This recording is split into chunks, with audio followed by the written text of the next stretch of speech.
Hey everybody, it's Austin Michaelis, and welcome back to another episode of Enter the Game Chat. This is the official episode 1. Yes! We have made it! It's Tuesday, February 7th. I hope your week has started off alright, and that Monday treated you kindly. I know mine did. In this episode, I'm going to watch and discuss a couple of game trailers that were dropped last week. I'm also going to give you some gaming news, more specifically some release date changes. Yikes. Yeah, it's going to hurt a little bit. And then I'll give you a list of some of the games that we're going to see in the rest of February. Thanks for logging on. Let's enter the game chat.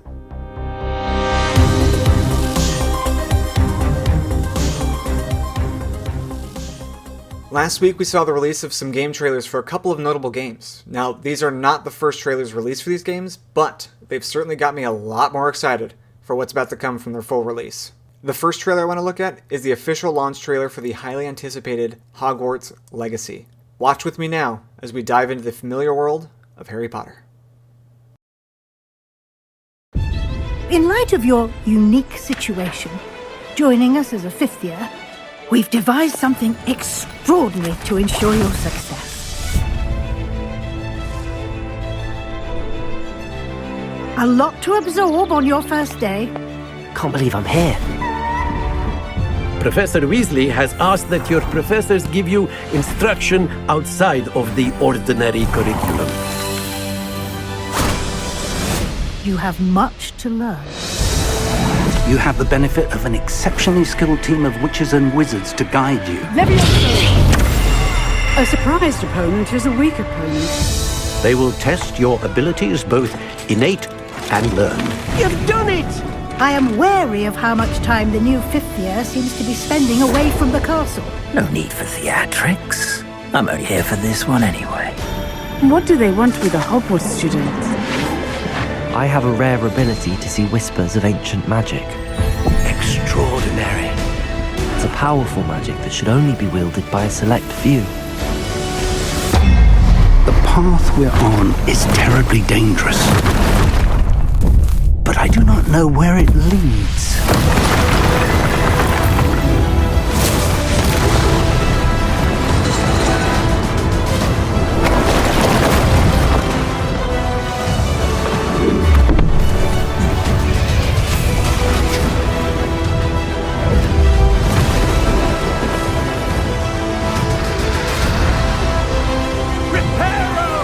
I'm afraid you're on your own.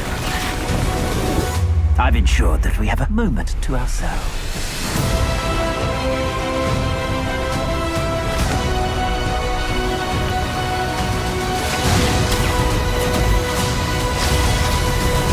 Let's even her odds, shall we?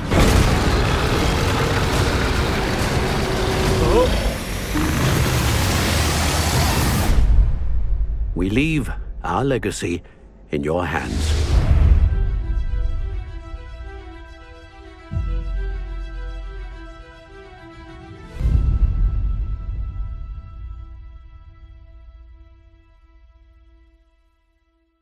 Okay. We'll go ahead and pause it there. So this could go one of two ways. Either this is going to be a really good game, or it's going to be a really mediocre game. I'm hoping it's a really good game. I don't have a lot of expectation with this. Being a Harry Potter game, I'm really excited about it. Played all the other ones. You know, I enjoyed all the other ones. I've played the Game Boy Advance versions of a lot of those games. I just really hope that this game pulls together what I think it's going to, and is highly successful. The trailers make it look so good. I'm so curious. So curious how this is going to play out when it releases next week. All right, moving on to the next thing. For this second trailer, I want to take a look at a game that I've been following for quite some time, since its release in 2018, Atomic Heart. Now, this gameplay overview trailer is just short of 9 minutes, so I'm going to skip around a little bit and show you what I think were the notable things of this trailer. Let's begin.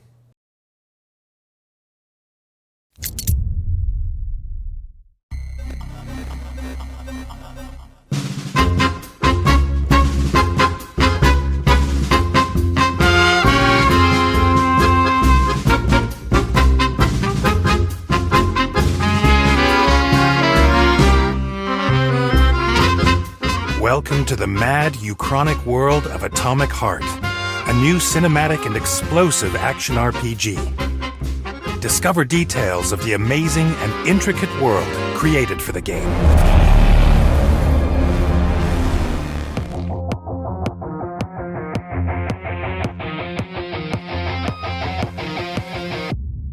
Atomic Heart's setting is a fictional USSR of 1955. In a top-secret military base built to manufacture robots, known as Facility 3826. The mastermind behind this facility is a brilliant scientist by the name of Dmitry Sechenov, who pioneered a special liquid substance called polymer in 1936. Expanding on the formidable qualities of his invention, Sechenov managed to launch a huge neural network of AI assistant robots called Collective. This allowed robots to free the people from manual labor in favor of arts and science. Everything goes smoothly until 1955, when authorities planned to launch Collective 2.0 and introduce a new thought device, allowing humans to control the network and issue commands with just the power of thought. Unfortunately, the launch of Collective 2.0 is sabotaged, leading to a technological nightmare. Robots attack humans, with hundreds of casualties among facility staff. You are Major P3, an elite soldier from the intelligence service. You are sent by Sechenov to investigate the circumstances of the incident and restore the neural network. Your mission will take you across the scientific testing grounds of Facility 3826, which spreads like a fungal network throughout the Kazakh mountains. As you roam the base, you'll come across expansive scientific complexes, mysterious laboratories, above-ground civilian infrastructure, and discover bizarre underground tunnels packed with spatial puzzles that even the most experienced players will enjoy. One thing you can expect is to never know what to expect, be it horror, arenas, puzzles, or a plot twist with cinematic cutscenes. Alright, so I'm going to go ahead and pause it there. Wow. First off, visually, the game looks amazing. Okay? And the music for the trailer is also really, really good. Got me banging my head a little bit. So that was a little bit of the story of the game. I'm kind of intrigued. Obviously, we've seen this before. The machines, the humans try to make the machines do everything they want them to do. Blah, blah, blah. Machines turn and they start to kill humans. We've seen it before. Nothing new. This is, obviously in the past. So it's obviously a different era. Yeah, I guess we'll see what to expect from this game. I'm very intrigued. So we've got a little bit of the story. Let's move on now to some of the enemies, the enemy types. Let's take a look. As you fight your way out of this nightmare, keep in mind that all robots are interconnected and controlled by the Collective's AI. This is both their strength and Achilles' heel. Take control of the Collective systems, network control terminals, cameras, hawks, volants, and repair hives that restore destroyed hubs of the Collective, defeated robots, and other elements of the network.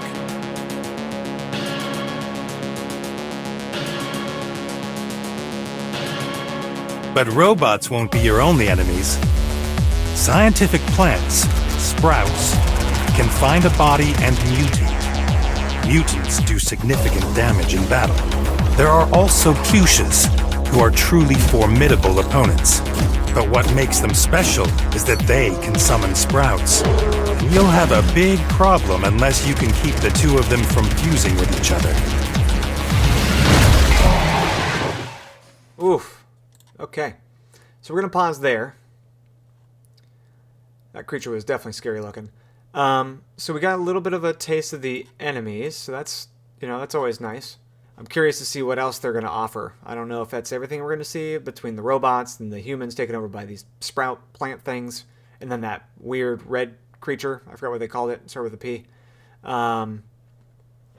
Definitely intrigued to see what else they offer amongst some of the enemy types.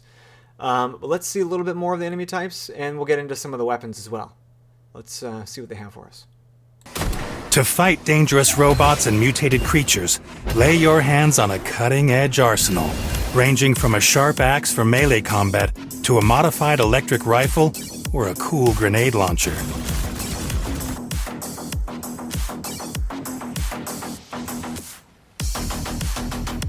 Melee weapons will help you accumulate energy that can then be spent with your energy weapons. When it comes to your firearms, however, you'll have to scour through the environment to find bullets or craft them yourself using crafting machine Nora and add elemental effects to them. Your fighting style will depend on your choice of weapons and skills.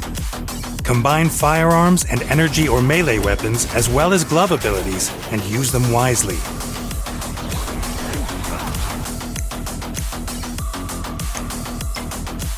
Install additional upgrades for your weapons, such as an extended mag, a collimator scope, an upgraded barrel case, a tactical grip, or a silencer. Search every piece of furniture, computer, and corpse to collect materials that can be used to modify your arsenal. Become unstoppable.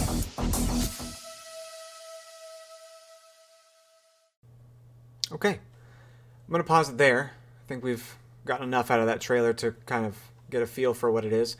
Interesting. I mean, there's definitely a good amount of variety in these weapons and abilities, I guess. I don't know if they showed all the abilities or what, but I'm very interested to see what the rest of this game has to offer for us. I'm honestly not even sure which one I'm more excited about, but because I stated in my last video that I'm more of a first-person shooter type of guy, Atomic Heart has my heart.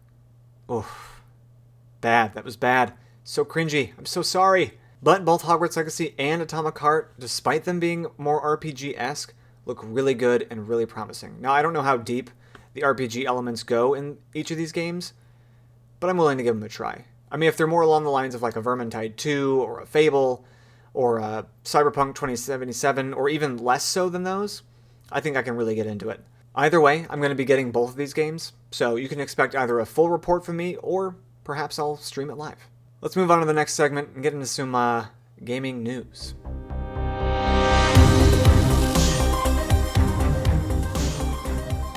Man, I've really set myself up to be the bearer of bad news in these news segments, haven't I? Well, I promise to have some better news in the future episodes. But first, I'm going to hit you right in the feels. Star Wars Jedi Survivor has been pushed an additional 6 weeks from its initial release date. It will now be releasing on April 28th. Now, I don't think this is necessarily a bad thing, and I'll tell you why.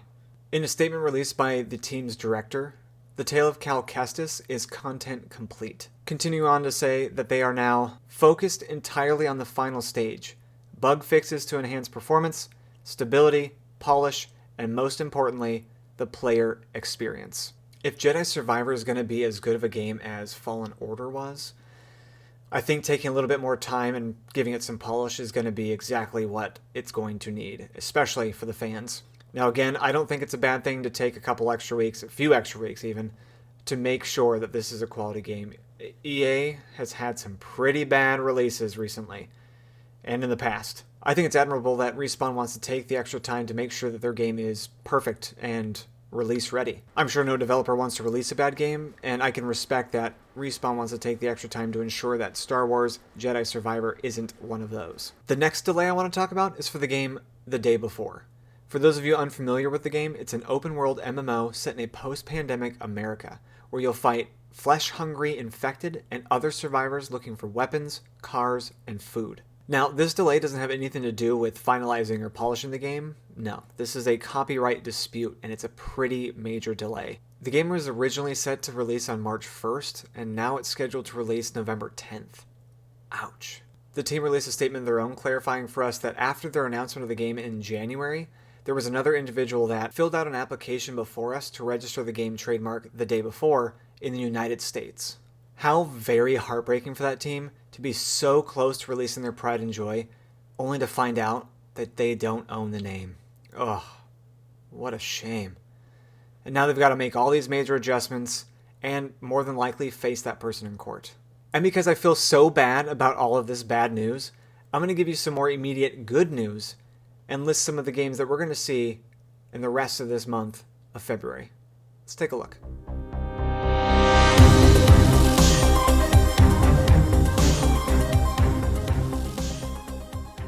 As promised, some better news. Let's take a look at a list of games that are coming out in the rest of February. February 10th, we'll see the release of Hogwarts Legacy on PC, PS5, and the Xboxes. February 14th, Wanted Dead on PC, the PlayStations, and the Xboxes. February 15th, Returnal comes to PC. February 17th, Wild Hearts comes out on PC, PS5, and the Xboxes. Also on February 17th, Tales of Symphonia Remastered on PS4, Xbox One, and the Switch. On February 21st, Like a Dragon Ishin on PC, the PlayStations, and the Xboxes. February 23rd, we'll see Blood Bowl 3 on PC, the PlayStations, and the Xboxes. Also on February 23rd, Company of Heroes 3 on PC. Another big one on February 23rd, Sons of the Forest on PC. On February 24th, Octopath Traveler 2 on PC, the PlayStations, and the Switch. A second game for February 24th, The Pale Beyond on PC. A third game releasing on February 24th, Kirby's Return to Dreamland Deluxe on the Switch. One of the games I'm excited about for February 24th, Kerbal Space Program 2, Steam Early Access on PC. Last but not least, on February 28th, Destiny 2 Lightfall on PC, the PlayStations, and the Xboxes. If I missed anything on that list, let me know down in the comments. And if you like this episode, please like and subscribe for updates on future episodes. Thanks for joining me on Enter the Game Chat. I'm your host, Austin Michaelis. Logging off. Until next time.